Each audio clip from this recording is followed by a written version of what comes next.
I used to believe that if you worked hard, stayed honest, and lived within your means, your family would respect you. I was wrong.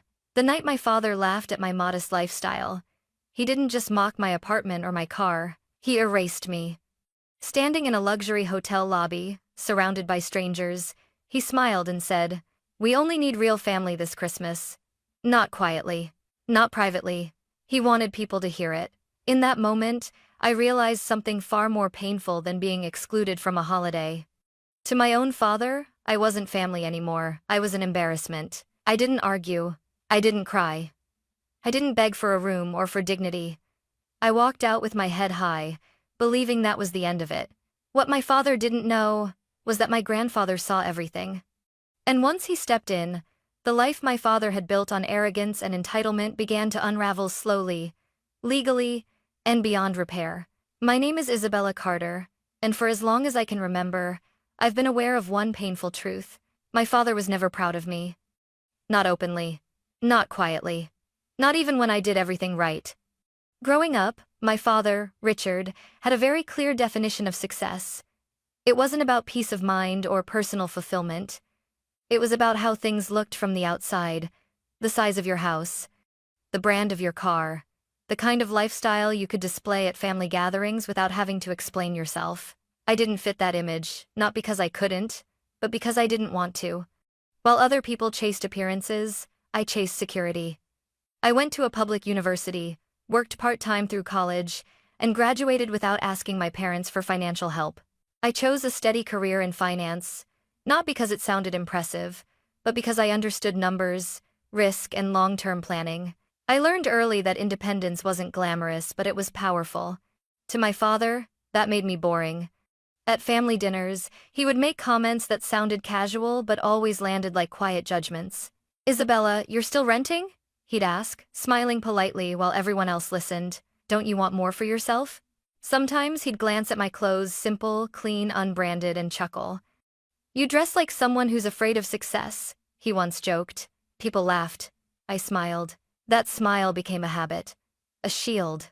A way to survive conversations where defending myself would only make things worse. My mother, Susan, never joined in, but she never stopped him either. When my father spoke, she stayed busy adjusting napkins, refilling drinks, finding excuses to leave the room. Her silence hurt almost as much as his words. It told me that peace mattered more to her than protecting her own daughter. And yet, every time I tried to explain myself to talk about saving, investing, planning for the future, my father waved it off. "That's not living," he'd say. "That's hiding." The irony was that I wasn't hiding at all. I was building something stable, quietly, without shortcuts or handouts. I paid my bills. I maxed out my retirement accounts. I lived within my means. I slept well at night. But none of that counted to him. To my father, success had to be loud, visible, applauded. If no one was impressed, then it wasn't worth anything. The only person who ever seemed to understand my choices was my grandfather, George. He didn't talk much during family gatherings, but he watched everything. When my father mocked my lifestyle, Grandpa never laughed. Sometimes he'd clear his throat sharply or change the subject. Other times, he'd catch my eye and give me a subtle nod, small gestures that told me I wasn't crazy for valuing a different kind of life. Once, after dinner, when everyone else had left the table, Grandpa leaned toward me and said quietly, "Living within your means isn't weakness, it's discipline. Don't let anyone tell you otherwise." I held on to that sentence for years, because no matter how independent I became, my father continued to treat me like a disappointment waiting to be corrected. Every promotion I earned was met with a shrug. Every milestone I reached came with a reminder of what I didn't have yet. A bigger place. A flashier car. A lifestyle he could brag about. I told myself it didn't matter. That I didn't need his approval. That I was strong enough to stand on my own. But deep down, a part of me still believed that one day, if I proved myself enough, he would finally see me as his daughter, not an embarrassment. I had no idea that instead of seeing me, he was already preparing to erase me. Christmas had always been complicated in my family. On the surface, it looked warm and traditional, matching sweaters, carefully planned dinners, photos taken from the right angles. But underneath, it was always about status, about who had achieved the most that year, who had upgraded their lifestyle, who had something impressive to announce at the table. That year was no different. In early December, my mother sent a short message to the family group chat. Dad booked the Christmas trip, ski resort in Colorado. Please keep your schedule clear. That was it. No details. No itinerary. No room assignments. Normally, that wouldn't have bothered me. I trusted my grandfather. He had never excluded anyone before. Family unity mattered deeply to him, sometimes to a fault. Still, something about the message felt off. When I called my mother to ask about logistics, her answers were vague. "Oh, your father is handling the arrangements," she said quickly. "Everything's taken care of." "Do you know where I'm staying?" I asked. There was a pause. Not long, but noticeable. "I'm sure it'll be fine, Isabella," she replied. "You always worry too much." That sentence followed me for days. At work, as colleagues chatted excitedly about their holiday plans, I found myself distracted. I double-checked my vacation approval.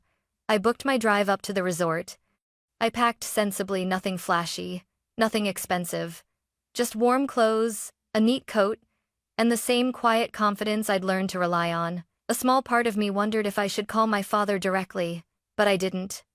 Over the years, I'd learned that asking him for clarity often invited judgment. Questions were interpreted as insecurity. Preparation was mistaken for doubt. So I stayed quiet. A week before Christmas, I overheard my father on the phone during a family dinner. "Yes, of course," he said, his voice carrying across the room.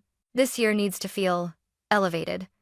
I pretended not to listen. Later, when I was helping clear the table, I asked casually, "Dad, how many rooms did Grandpa book?" He glanced at me briefly. "Enough," he said. That was all. I remember standing at the sink afterward, my hands submerged in warm water, staring at the reflection of the kitchen lights. I felt something tightening in my chest, not fear exactly, but anticipation, the kind that comes when you sense something is about to go wrong but can't yet name it. The drive to the resort was long and quiet. Snow lined the roads, and the mountains rose ahead of me, beautiful and intimidating. I arrived just after sunset, exhausted but relieved. For a moment, I allowed myself to believe I'd been overthinking everything. That belief lasted until I stepped into the lobby.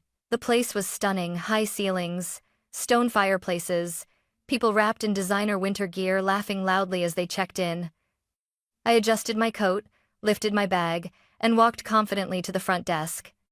"Hi," I said with a polite smile. "I'm checking in. Isabella Carter." The receptionist typed, paused, typed again. Her smile faltered slightly. "Just one moment," she said, her fingers moving faster now. She leaned toward her screen, frowned, then tried again. "I'm sorry," she said gently. "I'm not seeing a reservation under that name." My stomach dropped. "Could it be under my grandfather's name?" I asked. "George Carter?" She nodded and searched again. Nothing. She apologized and called her supervisor. Behind me, the lobby grew quieter. People shifted impatiently. I could feel eyes on my back. I stood still, telling myself to breathe, and then I heard it. A laugh. Not loud. Not accidental. Familiar. "Well, isn't this awkward?" I turned slowly. My father stood a few feet away, hands in his pockets, a satisfied smile on his face. My mother was beside him, her expression unreadable. My grandfather was nowhere in sight. "What's going on?" I asked, my voice steady despite the pounding in my chest. My father tilted his head, studying me like a puzzle he'd already solved. "Oh, Isabella," he said lightly. "We didn't think you'd make it this far." And in that moment, I understood. This wasn't a mistake. This wasn't a misunderstanding. It was planned.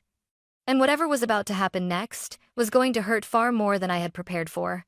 For a few seconds, I couldn't move. I stood there in the middle of the lobby, my suitcase still by my feet, the sound of crackling firewood echoing behind me. Around us, strangers pretended not to stare, but they were watching. I could feel it in the silence, the way conversations nearby had softened, the way people slowed their steps as they passed. "What do you mean?" I asked carefully. My voice didn't shake, but my hands did. My father sighed, as if I were the inconvenience.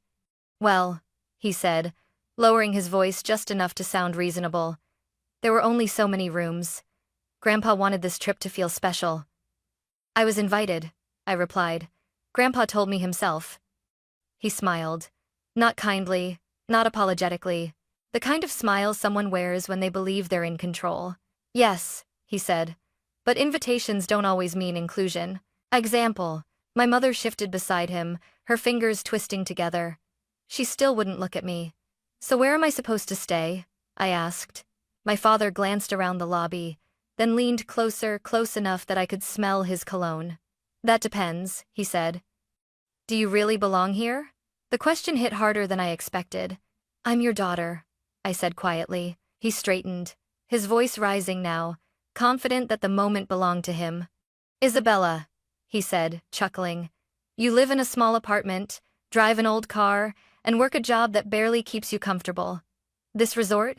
He gestured broadly to the marble floors, the designer coats, the luxury all around us. This isn't your world. A few heads turned. I felt heat rush to my face, but I forced myself to stay still. So, you decided to exclude me? I asked. Without telling me? He shrugged. Someone had to make the hard choice. My chest tightened. And Grandpa? I asked. Does he know? His smile widened.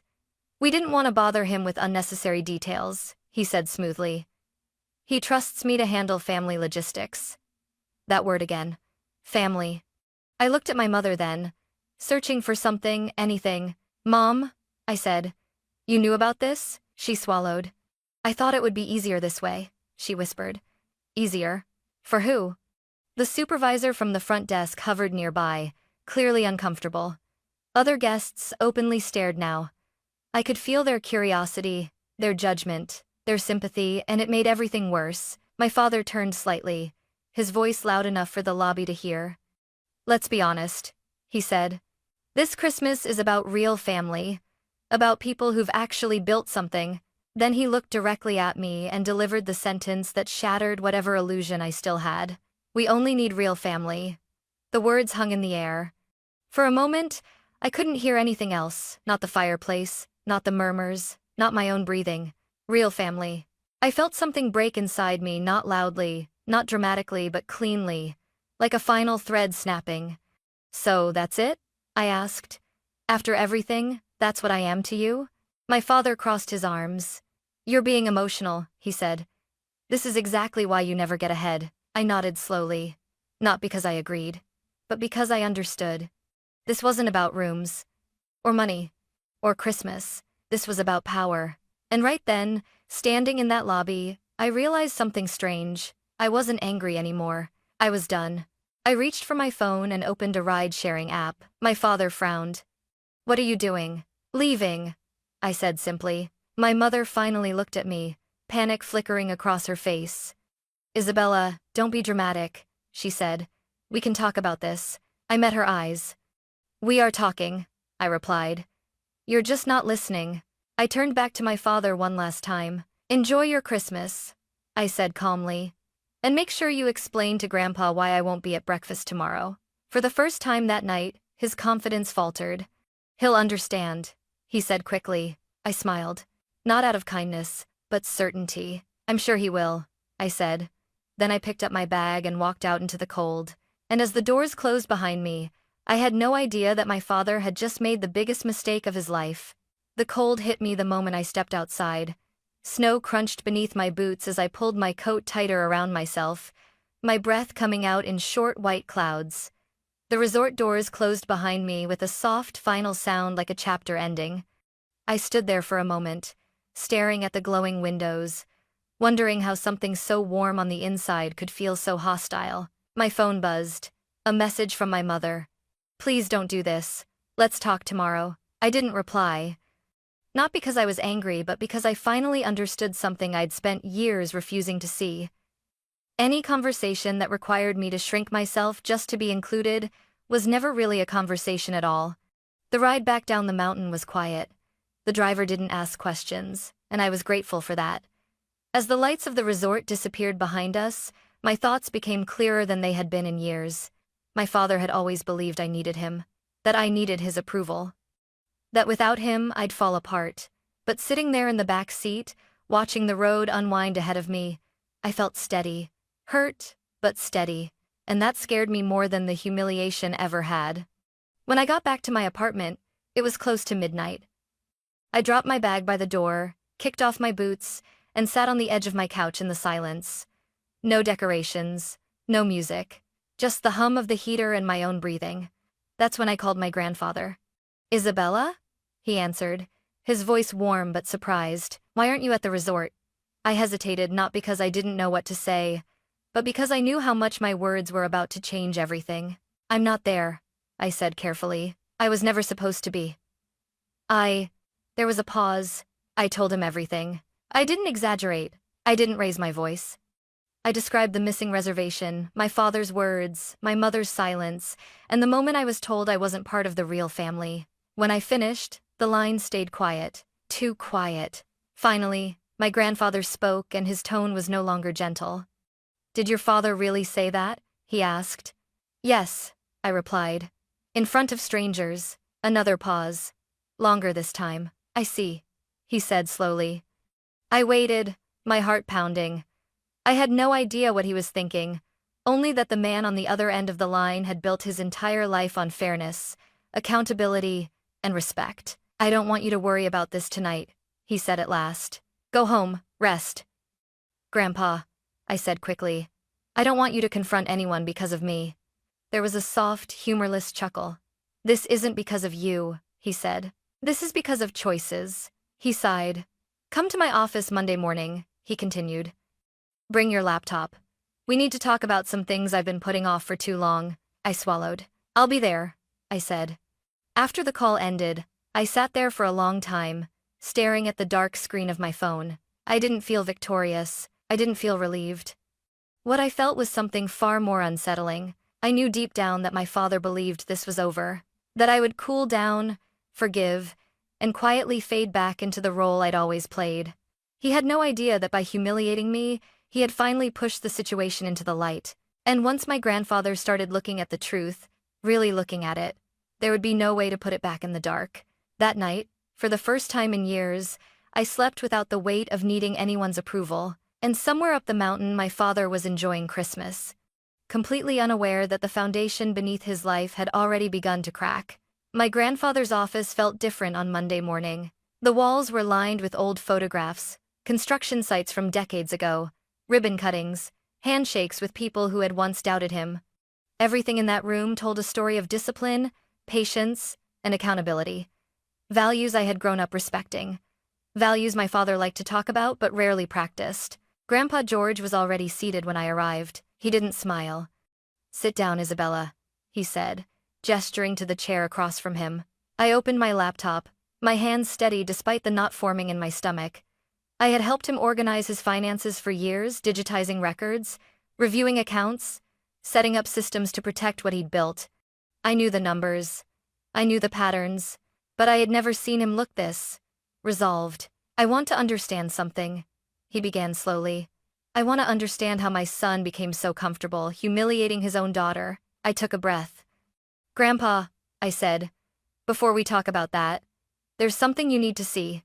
I pulled up the files. At first, he said nothing. He leaned forward, reading carefully. Bank transfers, monthly support payments, emergency loans, debt coverage. Year after year after year, my father's name appeared again and again.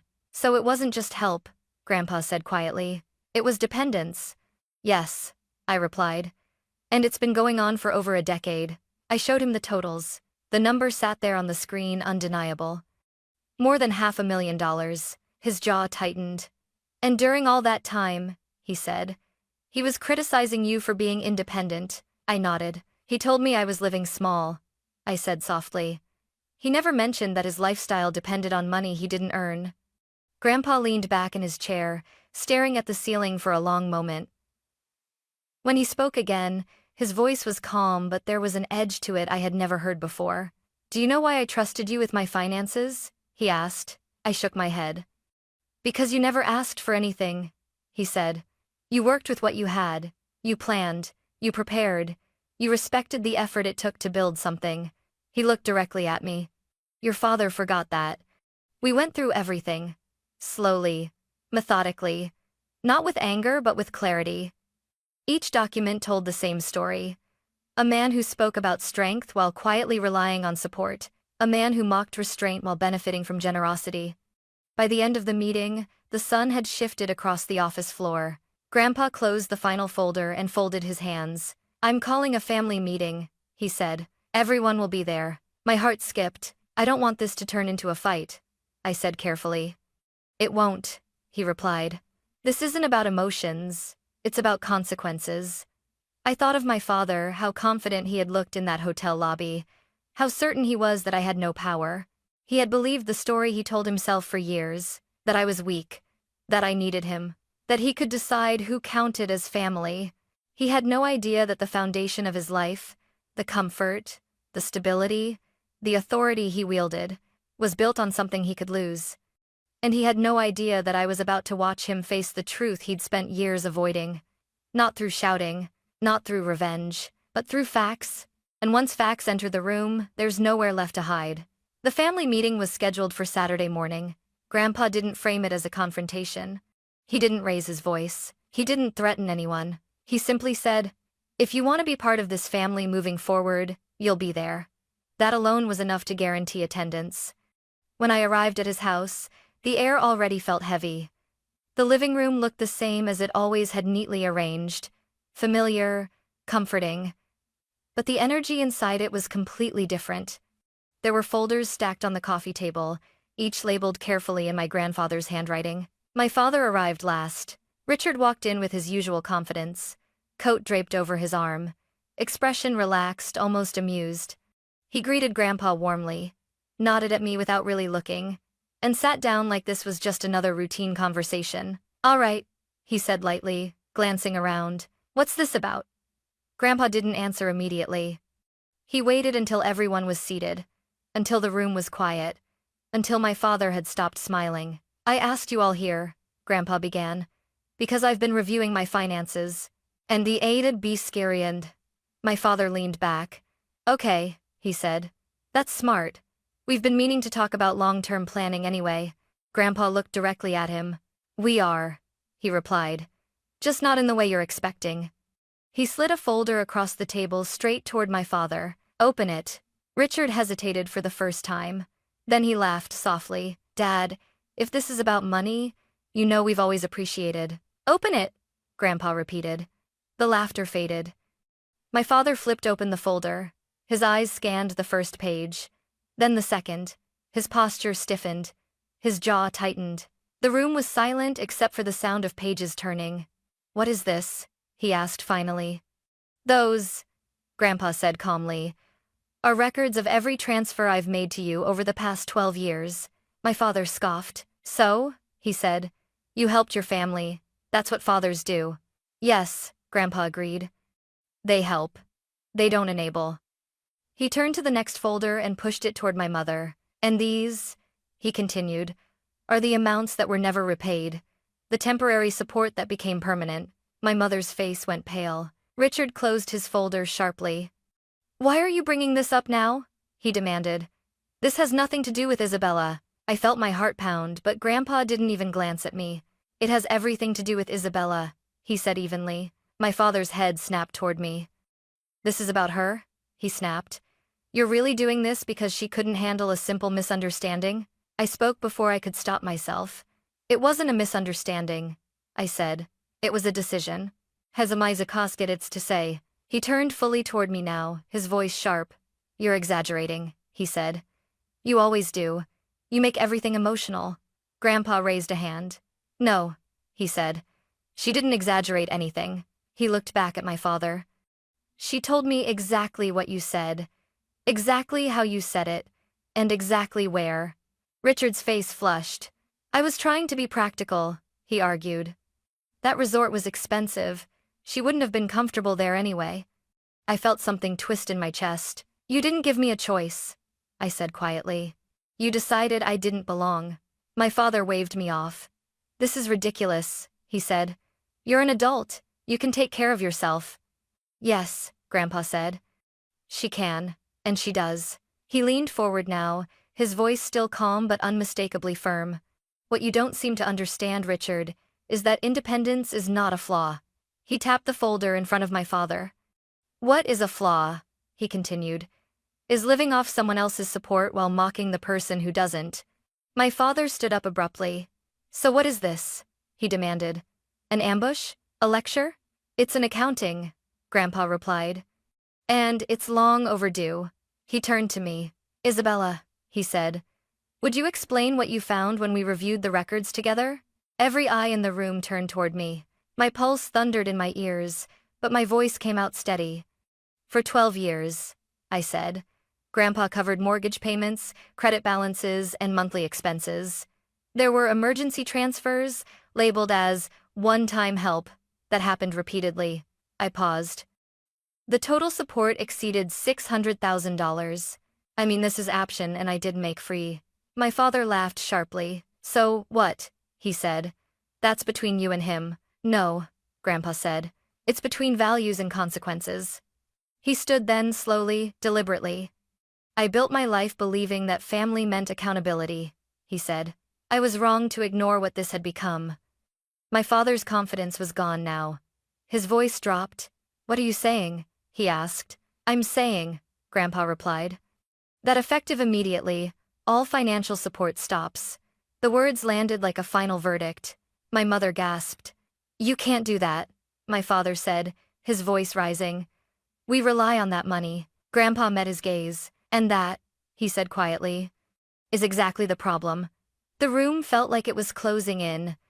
My father looked around as if searching for backup, but there was none. This isn't fair, he said finally. Grandpa nodded once. No, he agreed. It isn't. And it hasn't been for a very long time.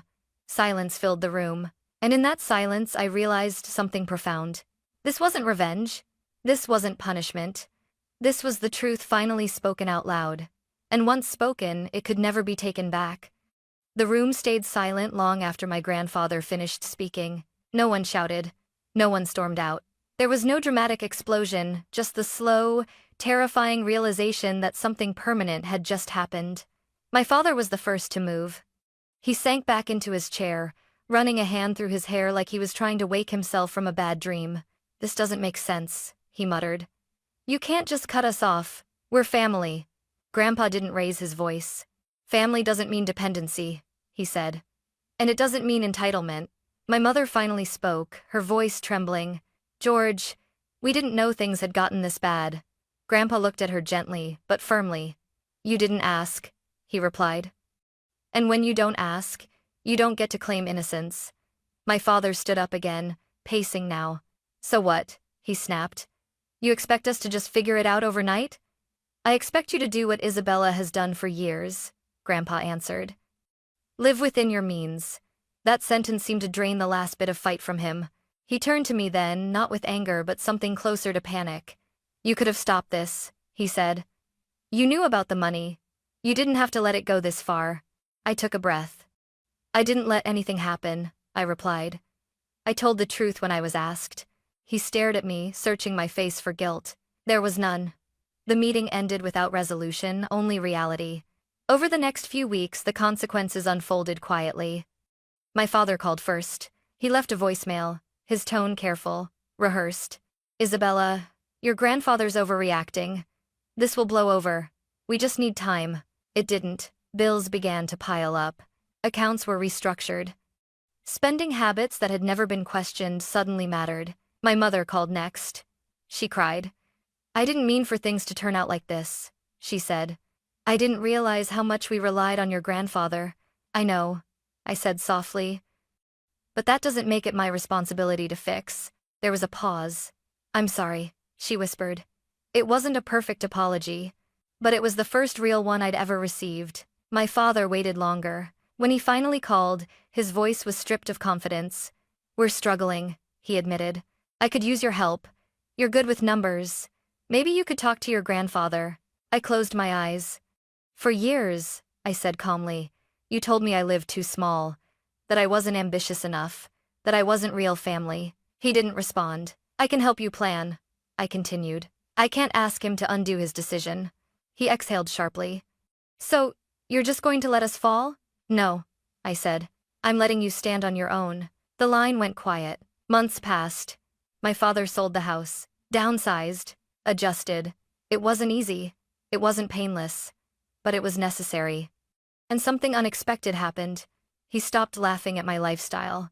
Not because he suddenly understood it, but because he finally had to live it. A year has passed since that Christmas. Life didn't magically fix itself for my family. There was no sudden reconciliation, no dramatic apology scene, no movie-perfect ending, but there was change. My father learned how to budget. Really budget. Not the kind where numbers are suggestions, but the kind where every expense has a consequence. He stopped talking about success like it was a performance and started understanding it as something fragile, something that has to be maintained. My mother became quieter, more reflective. She stopped avoiding hard conversations. When we talk now, there's less pretending and more honesty. It's not perfect, but it's real. As for my grandfather, he never once apologized for what he did because he didn't need to. He protected the values he spent a lifetime building, and for the first time, he made it clear that respect mattered more than bloodlines or appearances. One afternoon, a few months ago, he said something to me that I'll never forget. "You know," he said, "I always worried about what would happen to this family when I wasn't around." He looked at me and smiled gently. "I worry less now." That was the moment I finally understood something important. Walking away that night wasn't weakness. Living modestly wasn't failure. And silence wasn't submission. Sometimes, the strongest thing you can do is refuse to accept a role that diminishes you, especially when the people assigning it call themselves family. I still live in the same apartment. I still drive the same car. I still plan, save, and build quietly. The difference is this: I no longer need anyone's approval to know my worth. And if there's one thing this experience taught me, it's this. Real family doesn't laugh at your struggles. Real family doesn't erase you when you don't impress them. And real family never makes you earn the right to belong. That Christmas, I was excluded. But I didn't lose my family. I found myself,